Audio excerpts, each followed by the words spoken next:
Now, Mr. Witness, you mentioned earlier na 9 years ka na with the COA ICFAO at meron kang mention that you audited, post-audited certain government agencies. During your term, what years were you, incidentally, with the COA ICFAO?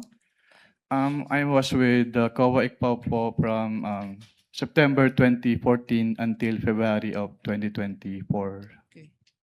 In this period of time, from 2014 to 2024, could you tell us how many vice presidents have you audited?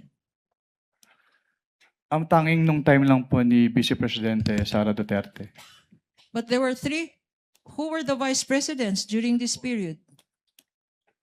Ang naging mga Vice Presidente po since I assumed with ICPAO in 2014 ay si dating Vice President Binay at si dating Vice President Leni Robredo at yung ating incumbent Vice President po na si Sara Duterte. So 3 vice president, Vice President Binay, Vice President Robredo, at Vice President Sara Duterte. Sino-sino sa kanila ang inaudit mo tungkol sa confidential funds?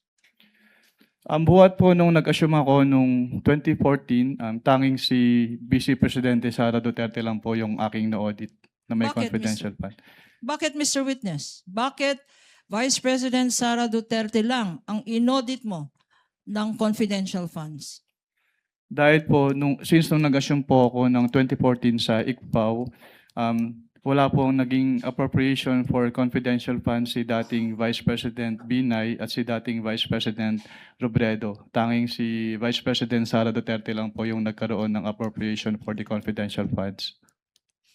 And in the same period of time, 2014 to 2024, kasama ba sa mga national agencies na minention mo ang Department of Education? Yes, ma'am.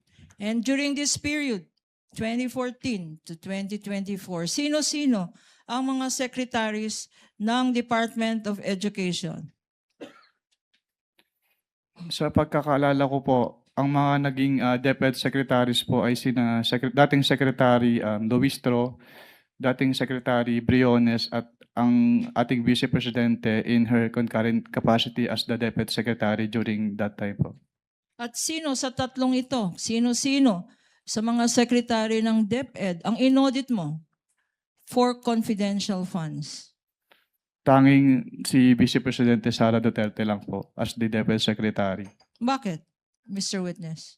Dahil siya lang po yung naging DepEd Secretary na nagkaroon ng confidential funds ang DepEd.